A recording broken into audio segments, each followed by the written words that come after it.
Hey everyone, welcome to Fighting Over the Cart Catalog, a snarky look back on young adult novels of the 80s and 90s. I'm Jess. I'm Steven, and I'm here to make my wife happy.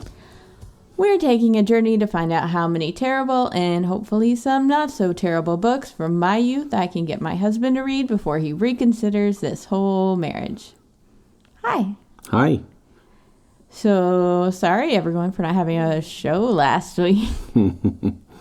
Life kind of got in the way too much last week and weekend, and Yep. yeah. Yep.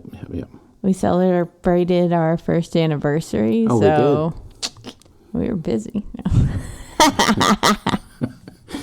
I'm sorry. So we're going to be skipping over Sleepover Friends number 2, starring Stephanie, at least for now. And our, gifts to each other both involved books. Of course they did. Yeah, because it was paper and we're book nerds. Happy anniversary. Happy anniversary. Love you. I love you. And then we drove 13 hours. And then we drove 13 over hours this weekend. But that afforded plenty of opportunity for me to read most of Dawn and the Impossible 3 to you. Was it as enjoyable as the last time I read to you? Yeah. Yeah? Yeah. Made the trip go by faster. Yeah. And we'll do it again in 2 weeks. Yeah. Well, not that long. Right. But a trip. So, yeah, this week, Babysitter's Club number 5, Dawn and the Impossible 3 by Anna M. Martin, published in 1987. Need a babysitter? Save time. Call the Babysitters Club.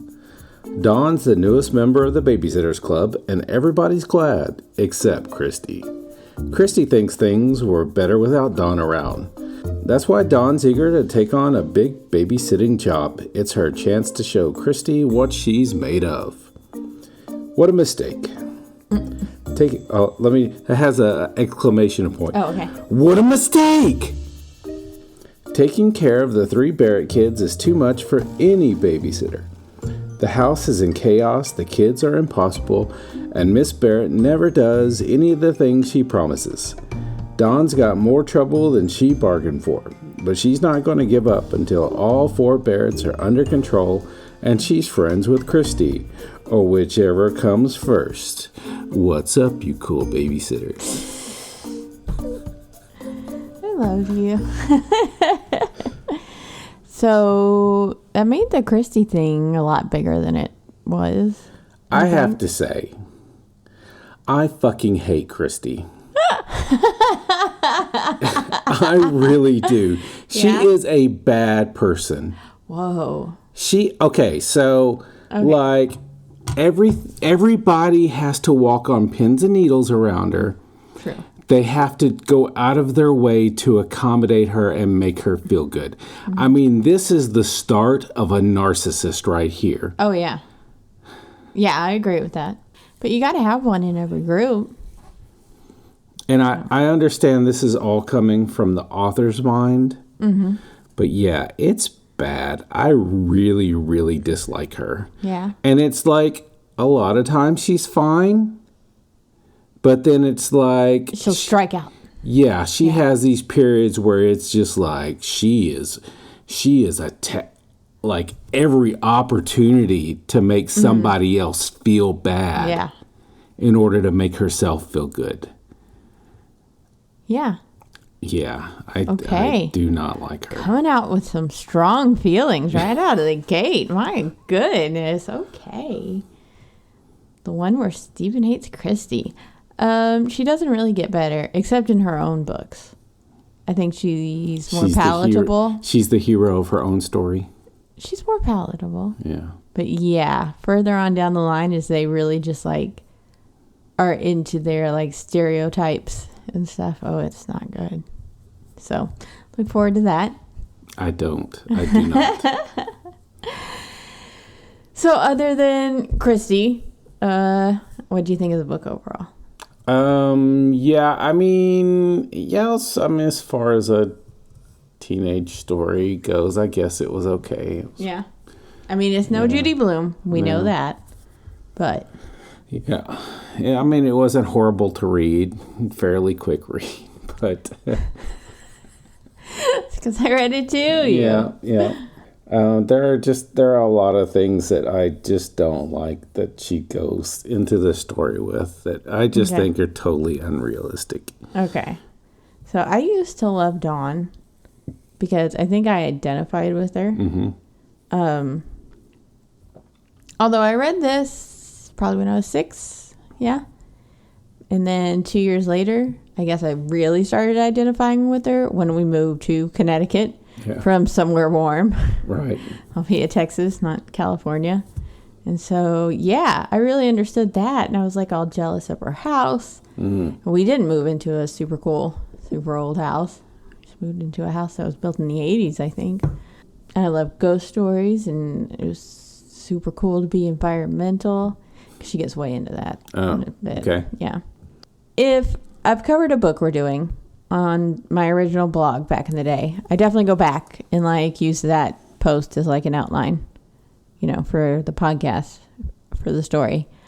But wow. So my opinion of Mrs. Barrett now is totally different than it was 5 years ago. Oh yeah. Yeah. I'll get into it later, but wow, I was really harsh on her, and that I don't feel that way now so much. It's interesting. And so a lot of the drama, like so many plots from the 80s, it would have been completely taken away if everybody had cell phones. Yeah. There's so much of not being able to reach people in this book. And it's just like, if there were a cell phone, this wouldn't be it might be a thing, but a lot of it wouldn't be. And one more thing. You didn't see this because I read you the first chapter. But the first chapter is 12 pages long, and there are 9 uses of parentheses. Oh, yeah. It was driving me nuts. I don't know if you could tell when I was reading, but yeah. So those are I have a lot of feelings on this. So, on the scale of number 1 being best book ever to Dementor's Kiss of 10, Suck the Soul. 4, 5. 4, 5? Yeah. Okay. Yeah, I think back in the day it was probably a 5. It wasn't anything. But now I'd say for a Babysitter's Club book, it's probably a 3. Yeah. Yeah. I really enjoyed this one. Even though I have a lot of feelings. So let's get into it. So Dawn's officially part of the Babysitter's Club. And even though she has no job title, she's getting lots of jobs. And one of those is with this new client, Mrs. Barrett. She is a divorced single mom, and she's only 33, so she seems like a baby to me. Mm. And maybe that's why I'm easier on her. She's younger than me now. Anyways, with 3 kids, Buddy, Susie, and Marnie, Dawn thinks Mrs. Barrett's life is pretty much a gigantic clusterfuck. The house is always a wreck, and she doesn't tell sitters important info like where she'll be, or leaving a phone number, or what kind of allergies the kids have. Mallory Pike has to school Dawn on Marnie's chocolate allergy, and it's a pretty kick-ass Mal moment. Yeah. I loved it. So Dawn takes it upon herself to start doing all the chores around the Barrett house. She's not asked to do this. Yeah. She just wants to, I don't know, brown nose a little bit. Yeah. Start off with, and then it becomes habit. Yeah. And I mean, she sees a need, right. And she tries to fill it. But yeah, it's kind of a bit of a martyr complex later on, I think. But with the kids' help, and that's very good. And the kids become very close with Dawn, which is not as good. Buddy starts showing up at her house, and Susie calls her on the phone. And Dawn begins to feel like their overworked mother, but she won't talk to Mrs. Barrett about it. I guess she kind of half-assed tries once, but not so hard. So one day, something so big happens that she does have to talk to her. So she and the kids are going out to play outside, but she's got to get the girls dressed first. So she sends Buddy out into the front yard Well, she does so, and that's a huge mistake. I can't believe Kristy never chews her out over just sending a 7-year-old out front by himself. Yeah. I mean, I guess I understand you're in your yard and it's, your neighborhood, and this is, I guess, a more innocent time, a more ignorant time where people feel safer in their own yard. I don't know. Was there not any, I feel like there was fear-mongering in the 80s of stranger danger and all that shit. It was kind of starting, but I don't think it was, definitely not as prevalent. I feel like I got beat over the head with, don't talk to strangers and never approach a car of somebody you don't know. Yeah, and that pretty much started in the 80s. Yeah. Yeah, because I can't remember ever not having that. Don't take candy from a stranger. Yeah. Have your parents check your Halloween candy. Yeah. Yeah, that all seemed very big to me when I was 5 when this was published, and you were 15, so maybe you were kind of over. Well, and I had already by that time been a latchkey kid for years and years. I mean, I guess I was probably around 10 when I started staying home by myself. So, I mean, there was nobody to tell me not to go out in my yard and play. That's of course, true. Whenever cars would drive down the road or whatever, I'd run and hide behind something. Yeah, but that's more about you than... Yeah. Well, we also lived on an isolated street. Oh, right. At the scary house. Yeah. Yeah. Did your mom never check in with you on the phone? No, not really. I think maybe when we first started, she probably had me call or something. But no. Yeah, I feel like I did. Because I was really young when I started coming home from school by myself.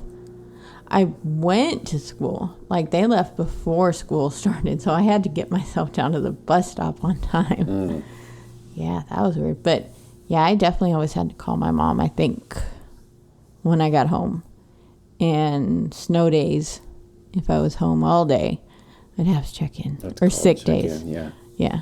And then, of course, a few years later, when she started working at the prison, she was working nights. So she was home. She was just sleeping. Yeah. Yeah. So she was there if something happened. By the time Dawn and the girls get out in the front yard, Buddy is gone.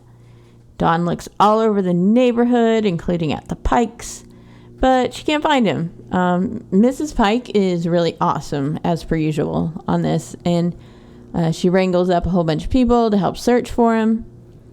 And then Jordan, one of the triplets, he shows up after his piano lesson and says he saw Buddy getting into a car. Mrs. Pike says it's time to call the police, and so they do.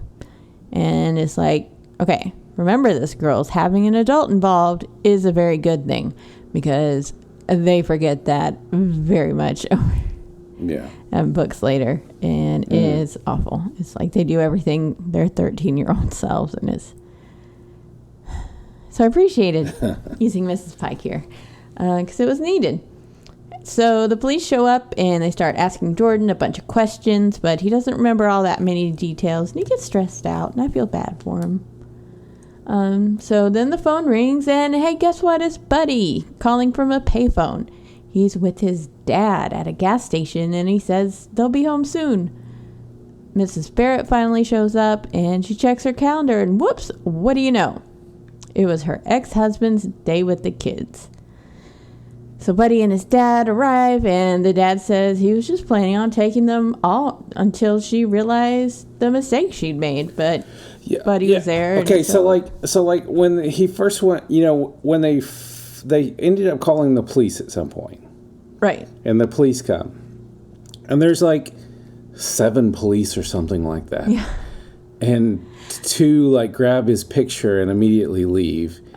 I'm this is a big small town police force, right? Oh, yeah. And then it talks about 5 German shepherds get into the that seemed excessive to me. Not the police officers, but the dogs. Where's this Mayberry town where they just have this much police force and the dogs are right there ready to go to work?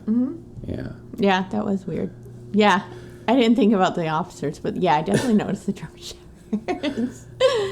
Yeah, so it becomes kind of a big deal, but then the dad shows up and he's like, "Oh, I was just trying to make a point." Yeah. And he said he didn't know that there was a babysitter there until Buddy tells him much later. And so, I mean, it's not as horrible as it could be, but the police definitely advise them to get things worked out with their lawyers. So, yeah, what are your thoughts on Mr. B's whole plan? I mean, it was pretty passive-aggressive there. Yeah. But, I mean, I guess it might have done something to make her think about keeping a better schedule next time. Do you think that doing it that way might have been warranted?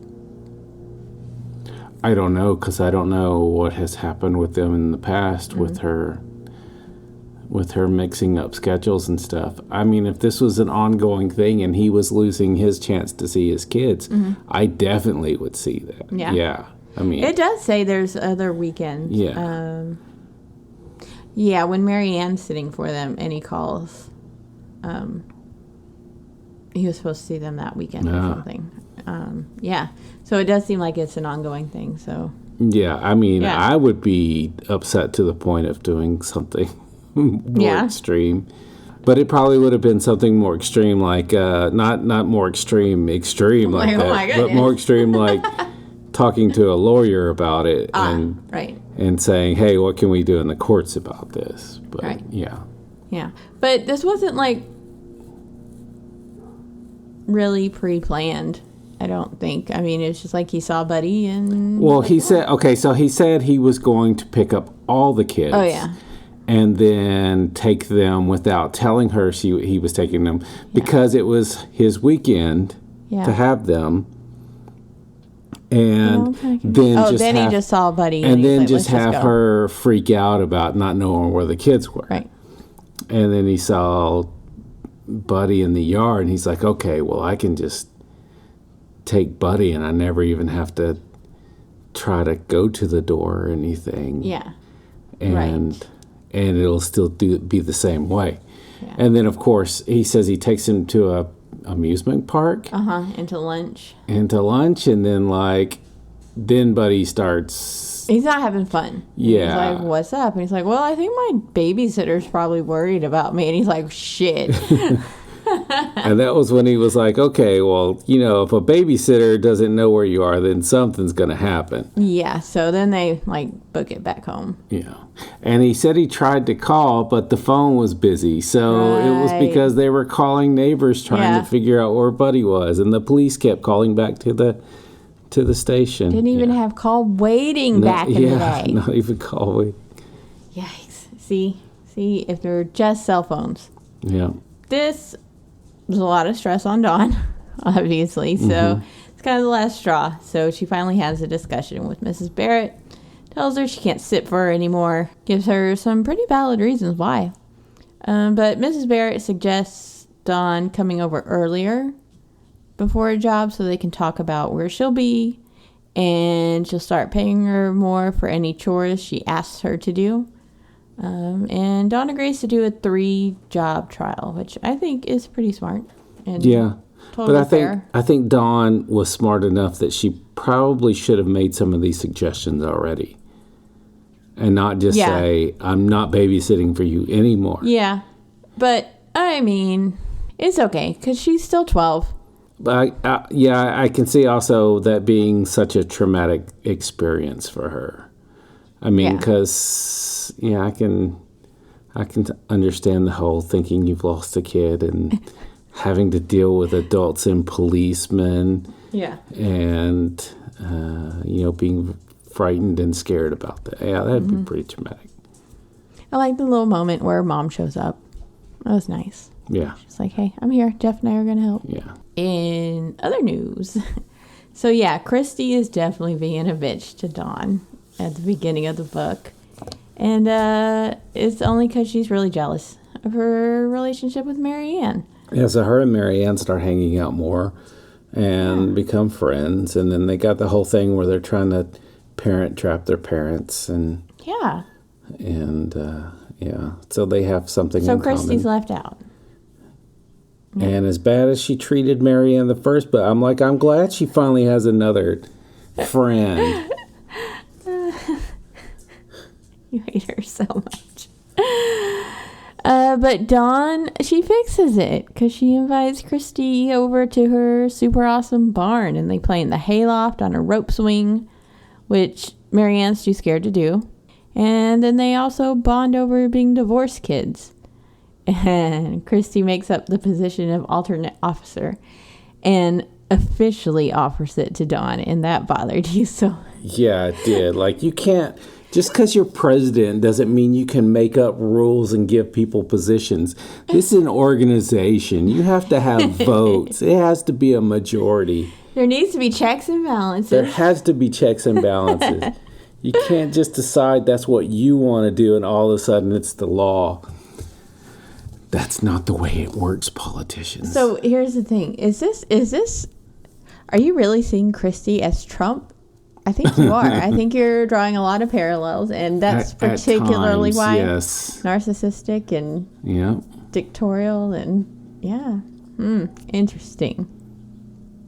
So while Kristy's over there, they have a snack, and so the Schaefer's eating food habits are like always supposed to be like considered way out there and hippie food and very Californian. So for a honey peanut butter sandwich, she offers Kristy sugar-free and unsalted, made from organically grown peanuts for peanut butter, raw honey with the comb already scooped out, and high-fiber wheat and bran bread. This sounds completely fucking normal now. Yeah. Yeah. It's like, we don't have raw honey, but I mean, otherwise. I actually, when we were shopping in Kroger's yesterday, I saw raw honey. You did? Yeah. Why didn't we get it? Because regular honey is fine. Okay. But we could eat like the book. Just make sure you're actually getting honey, because a lot of honey now is being tested and it's a lot of added sugar and not just honey. No, it does need to be real honey. But back in the 80s, that wouldn't have been a thing. This way, the raw honey is considered weird. Yeah. Here's another thing that bothered you. Dawn's explaining one of the things that made her parents break up was how her dad was super organized and her mom obviously isn't. And so, yeah, we're wondering, it's like, well, we all know Richard's super organized. Why is this going to be any different? Right. Just because they have history? Yeah. I mean, it almost seems like it'll go through this infatuation period. And you probably know, I don't know, they get together and stay together forever, or are they together for a year and then that's it? I haven't read ahead in the books. I don't know. But that's kind of what it seems like would happen to me. Yeah, because this is an exact same. Yeah. Yeah. I didn't remember that was a both of you will kind of change for the other, and then after a year or two, you'll be like going back to your own, how you really are. Yeah. But yeah, I'd forgotten that was a thing that caused strife in the marriage of the Schaefers. So, yeah. So but another thing. It's weird they never talk about that. She was explaining how to, when they were talking about the divorce and stuff, Dawn was talking about time frames of when all of this happened. And apparently her parents just got divorced like a few months ago. I am sorry, but there is no kid who actually liked both of their parents. Yeah. Who was not completely alienated by both of their parents, who's going to be okay with their mom dating somebody else, a practical stranger, after 3 months of divorce. I mean, I didn't like my dad, but I still would not have been comfortable with my mom dating somebody else a few months after they were divorced. Right. Because I believe they got divorced in September. Yeah, something like that. And then broke they up or moved something. Yeah, they moved holiday. over Christmas. Yeah. And then, so she meets Marianne right after they come back from break. So that's the beginning of January. Right. And it's And like that's when a they few started. weeks and when they finally see each other again. Yeah. Sharon and Richard. So they yeah. divorced in September, and she's trying to get her mom to date this other guy in January. Yeah. Yeah, that's buck wild. It makes me think that the author really did not understand the mentality of kids and divorce. Yeah. Probably not, because her parents did not divorce. And I don't know if she had many friends. I mean, she grew up in the 50s. I mean, that's like something you would do if like say you were born and your parent died and you didn't really know them. All you had was stories of them. Mm-hmm. I mean, that's something like you would do in that. It's okay. Well, let's get her back with her old boyfriend. Then. Yeah. So do you not like Dawn so much because of that, or is it you just purely reading it as Anne? Yeah. Not doing it. Okay, yeah. Okay. Speaking of Richard. So the Schaefers decide to have this Memorial Day barbecue, and Dawn's grandparents are coming as well as Richard. Dun, dun, dun. And this will be the first time they've really talked to each other since like high school, right? Yeah. Since he was in high school. Yeah. Since Sharon and Richard were in high school, but they had to break up. But I mean, it goes well overall. I think they're impressed that he opened his own law firm. Yeah, he's a lawyer. He has his own law firm. And he's not just the son of some blue-collar workers now. And Pop, the grandfather is a banker, so they get into, like, banking laws or accounting laws or something, and so they have a good time. During this, Kristy actually made me laugh, like, legit laugh. The girls are all watching all this shit go down between grandparents and parents. And Dawn's like, how would you say my grandfather looks? Yeah, so the grandfather was at the grill, and the grandmother was standing off to the side, like, kind of having a conversation with somebody, but really she was just asking questions to get the other person to keep talking. But the whole time, both of them were just staring. Right, watching Sharon and Richard. Staring at Sharon and Richard as they were talking and sitting really close to each other and laughing. Yeah. So Dawn and Marianne, Dawn is telling Marianne and Kristy to keep an eye on them because we might have to run some interference. Yeah. But Kristy goes, well, he looks very nice. This is the first time I've met him, of course, but I'd say he looks good, although his shirt doesn't exactly match his pants. And that still made me laugh today. And that reminded me of like this really, it was horribly embarrassing at the time, but now I'm judging the other person. So once I was just reading in class and a book, which I'm pretty sure is a BSC book. And one of my friends apparently saw me laughing whilst reading it. And she like asked me about it, and she was acting like it was the weirdest thing, like that you would, physically laugh. And I mean, I don't think I was laughing, but like, grinning and stuff. And she acted like it was the weirdest fucking thing. And it's like, I think that's a big thing with people who actually have empathy is they can put themselves into a situation and laugh at something when they see it as hilarious. How would I have reacted if my friend started saying that to me and I meant something completely different, and then you start laughing and you really do that. Whereas a lot of people who can't put themselves into the place, it's just reading words and going on. I think there's probably a lot of people like that don't have physical, don't cry at books, don't laugh at books. Yeah. We weren't friends the next year, so yeah. She probably was an empathetic person. We didn't get along. Yeah. So we don't really get a fashion alert in this one still, but Marianne gets to wear her first sweatshirt and her first pair of jeans ever. That's crazy. That's buck wild, right? Yeah. I mean, I know she was all about the skirts and stuff, but not even just one pair of jeans when she was like 5. Yeah. Playing or something. But the sweatshirt? No sweatshirts? Yeah. Even the like fundiest of fundamental families, you know, huge homeschool families that are very evangelical and it's all about skirts. They wear sweatshirts. They still wear sweaters and sweatshirts with their denim dresses. Yeah. So that's just very weird. But Marianne, I'm happy for you. I've always cringed when somebody says continue on.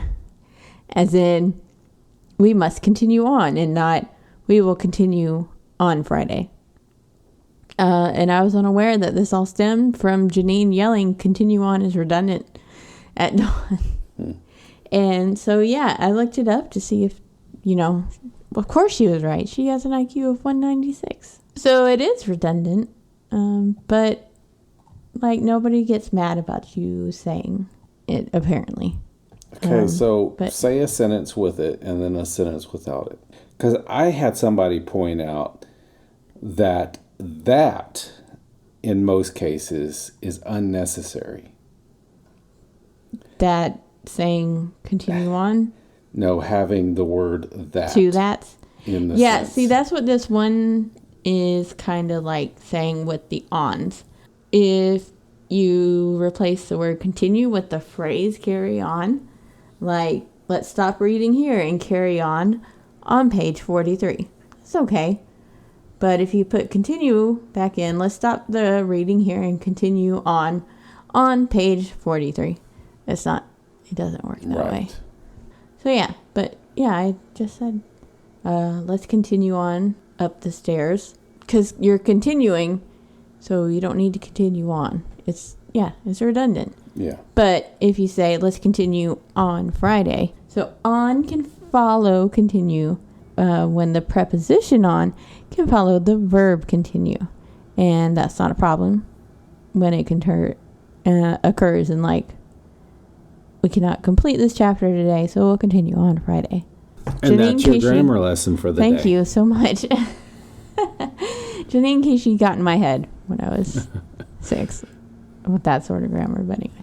But yeah, I see like very smart people, you know, who are very well spoken say it. And I'm like, it makes me question like still today if that's correct or not. And yeah, realizing it came from a Babysitter's Club book. But she's correct, so there you are. Oh, and I also wondered, rereading this, if my strong stance on gun control stemmed from Dawn's opinion. Because she lets Buddy know that she does not like guns and there will be no guns while she's babysitting. Yeah, you know, I grew up in the South, so I have mixed feelings on guns myself. It kind of does stem from the fact that I think that they're toys, that they're fun. And not just that they're these dangerous, really dangerous things that they're really fucking people dangerous. With mental health issues maybe shouldn't be around. Yeah. I grew up in Texas too, and my dad had guns, but we shot BB guns for fun. Yeah, and I have relatives that collect guns that probably at times have had hundreds of guns at one time for one person. That's fucking scary. Yeah. Yeah. I do not believe any of my relatives are that way or have had that. But, I mean, everybody's got guns. Everybody's got, like, one gun. Right. I don't. You do. And everyone I have does. 2 guns. You have 2 guns.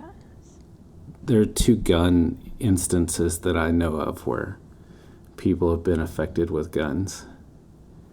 One was a guy I grew up with whose cousin did not know a gun was loaded, and he was playing with it, and he shot my friend in the arm and just tore off all the muscle and right down to the bone, and he was out of school and missed a year, had to get pushed back a year. There was another situation where a guy, we used to go over to his house a lot, and he had a shotgun, and he was playing with it, and somebody walked through his bedroom door, and he pointed the gun at him, and they said, "Don't point that gun at me." And he said, "It's not loaded." And he moved it to the side just a little bit, pulled the trigger, and blew a hole through his wall, went into his parents' room and blew a hole through their wall. And if he had not moved the gun and just pulled the trigger, he would have killed one of our classmates. And that scared him so bad that he, of course, then that kind of scared him straight. Mm-hmm. But that's definitely something that every child who is ever around any kind of gun needs to be taught early and often about all kinds of gun safety, including that. Always assume. I mean, I know this. It's like the two most important things, I think, are that you always behave as if the gun is loaded, even if you know it's not. Behave as if it is, and never ever point it at someone, even if you are absolutely certain it's not. So I think that's the sort of thing that bothers me most. People are like, "Oh, I'm a responsible gun owner." All these people, I bet, would say, "Oh, we're responsible gun owners," but yeah, you have two instances right there, and that sort of shit happens all the time. Yeah. That was just people I knew. That was just people you knew. Yeah. Anyways, I'm for sensible gun control, if you can't tell. Thank you, Don Shaver. I think it's a debate that people need to have openly and honestly with actual facts. And unfortunately, we're in a government that doesn't want to even have studies. There are national organizations with literally hundreds of thousands of members who actively work against even having studies about gun control and gun violence. They don't want it, and they actively tell their members to vote against people who just try to say, we want a study of gun violence and what we can do about it. Right, so we don't have actual numbers to be able to so we don't even debate have with. We don't even have the scientific data. They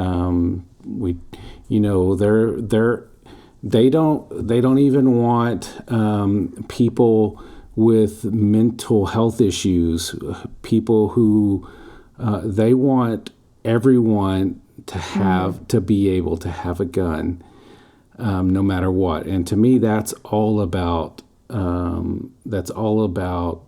greed. That's about because selling. That's about money. Yeah. And not about actually trying to protect the Second Amendment or make sure that people have responsible use of guns. Because there is a constitutional amendment that gives us the right to bear arms. Right. And when that constitutional amendment was made, guns still took one shot at a time. And with a very good trained person, they could shoot 4 times in 1 minute. And the balls were round musket balls. Right. They didn't even have rifling at that point. So they didn't have the accuracy. You could literally stand 20 yards away from somebody and it was expected that you probably wouldn't hit them. Right, like you're a stormtrooper. Yes, and that's why people stood in lines and fired against each other, because it was mass against mass. Right. And when you had that many shooting, you were going to hit something. That's why it was fought that way. That's not the guns we have today. No, but I think both sides would say, well, the Founding Fathers could never have dreamed of the kind of firearms we have today. And you also have where does it stop? I mean, does it stop when, does it give me the right to have fully automatic weapons with a 200 round magazine? Does it give me the right to have my own tank? Does it give me the right to have my own ground to air missiles? Does it give me the right to have my own nuclear arms? I mean, is that where my right to bear arms ends? And we obviously the majority of people do not believe that every single person should be able to have a tank, or every single person should be able to have a surface-to-air missile to protect themselves. But a lot of people would say you absolutely have a right to an AR-15, which I understand is not fully... And a lot of their argument is that it's to be able to stand up to a government that is unjust. And you just do not understand the type of weaponry that our military and government has.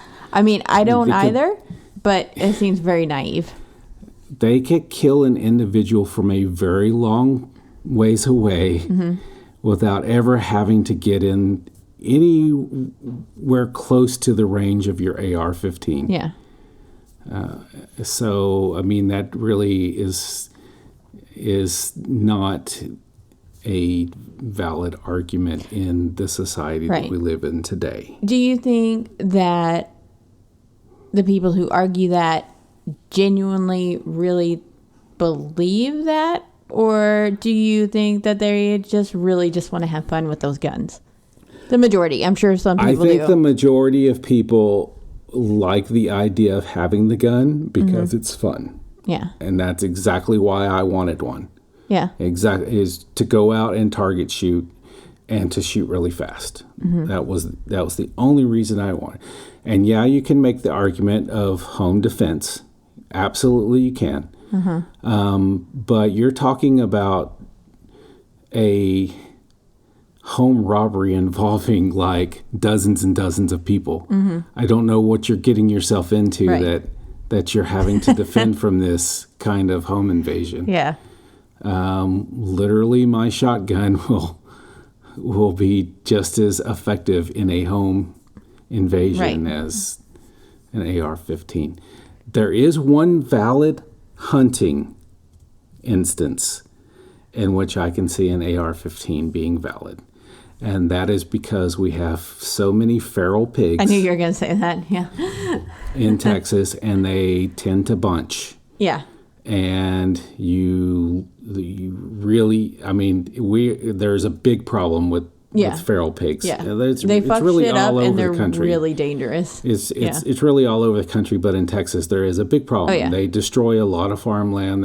They destroy a lot of crops. They run native animals out of their territory, and it's a big problem. Yeah. But that is not what people are using them for. Well, I'm sure some people Some people probably are. Yeah.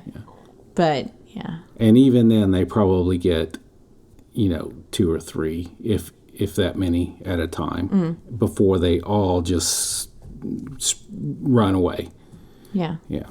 But, I mean, you'd have better luck setting the big traps, where they walk into a pen and have corn feed or something like that in there, and you can get that. So they have these traps now, and it looks like a big, like a kind of a cattle pen, and they set bait inside of it, and they have these sensor cameras where once they get a certain amount in there, it just closes the door on them. Yeah, and that allows you to trap a whole bunch at one time. But that is nowhere near as much fun or satisfying, No. I assume. Yeah. I don't know. So yeah, this went off on a tangent. So keeping it political, hilarious or horrifying now in 2019. So they have a big picnic with the Pikes and the Barretts, Claudia, Stacy, and Dawn, and we get introduced to the Bizzer signs, which is just a stupid thing the Pike kids made up. I always read it as essentially they're flicking at each other off. But they just point a finger and like buzz at each other. Yeah. But it's supposed to be very insulting. So. Well, it's described as pointing index fingers. So I'm assuming they do this. Like that. Both. Oh, yeah. Okay. Yeah, so Dawn says this about it. This may be how a war gets started. One day, a world leader pokes another world leader in the ribs and says, "Nya, nya, nya." The second world leader begins to cry, and suddenly their countries are fighting each other. So I'm going to be looking out for Trump to start World War III using the Bizzer sign. Yeah. So it reminded me a little bit of Trump and Kim Jong-un. Yeah. And how they would be. Yeah. I mean, that was just supposed to be so silly back in 87. And now it's like, oh, yeah, no. I could totally see that happening. So there's a lot of foreshadowing as to Watson and Elizabeth's wedding not being for months. Did you pick up on that? That something might happen, go awry? Oh. Yeah. No, not really. It's there. Like that whole Michael chapter, and they're talking about it's not for months that we'll be moving. So that's a long time for him to worry about it. And yada, yada, yada. Yeah. Okay, so for a book I really actually like, there are a lot of things that irritate me. Starting with just the fucking title of this book. The kids aren't impossible. Yeah, it's like, okay, so like Marianne sat for him one day, and she's just talking about, she's talking about how bad they are, and I'm like, it was like 2 instances of something kind of bad happening. Here's what I got that. Okay, here's what Marianne tells Dawn. She says, they're terrors. If I were their mother, I don't know what I'd have done, but I'd have done something by now, something drastic. And yeah, Buddy does the Bizzer sign a few times, making Susie cry. Susie threw a worm at Buddy, and Marnie didn't want her diaper changed. That was literally it. Yeah. It's just like another example of them being like scandalized over normal kid behavior. Right.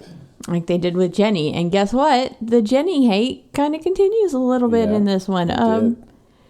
Yeah, like she just shows up in the Pikes' backyard when they're having this picnic, and nobody notices her. Because she's such a terror. Yeah. Anyway, she's 4, and she lives around the corner. Remember how freaked out the babysitters were in book 3 about Jamie being out front by himself, 4-year-old Jamie? But this, nobody's worried. Yeah. Mrs. Prezioso doesn't notice her precious little angel. She's gone. Early on in the book, they call for a sitting job for Jenny, and everybody's like, oh no, I don't want it. I've got something to do that day. Literally nothing has happened aside from her getting a fever. Right. And dressing pretty. I'm on Jenny's side here. Mrs. Pike shows us how it's done with your kids being off in the neighborhood. Remember, I think in the first book, I was bothered about the girls that just like going over to another charge's house when somebody's sitting and not telling parents this was happening or anything, or not being concerned about it. But Mrs. Pike lets us know that, she lets Dawn know that Nikki's over at the Barretts, and the boys go in between the houses a lot, and so there's no need to call Mrs. Barrett if, they come over to the Pike's house. And I just appreciated that. It was just very simple. Right. But Mrs. Pike's great. So there are like a lot of comparisons between Dawn's mom and Mrs. Barrett. Like they both recently divorced and they're super disorganized. But it's taken as kind of quirky for Mrs. Schaefer. But it's a sign of being like a hot ass mess for Mrs. Barrett, of whom Dawn is hella judgy about. Mm-hmm. So I would like to posit that this novel is a good example of classism. I think a lot of it is that the kids are older in one household and can just take care of themselves a little better. Yeah, they can have the responsibility of putting dishes in the dishwasher by themselves. I mean, what's Jeff, 9 in this one? So 9 and 12-year-olds? Yeah, as compared to a 1, 4, and 7-year-old? Yeah. Yeah, I mean, just the 1-year-old by itself is so much more responsibility. I think people could make the argument that, like, Miss Shaver's just disorganized while Mrs. Barrett is, like, dirty, disorganized, messy, But, yeah, I mean, I think it evens out with the kids and their ages and all. I think it's a classist thing, though, because, like, it's established very early on that Dawn's mom comes from a very wealthy family, and that's why they didn't like Richard. Like, her move back to Connecticut is to be near them, right?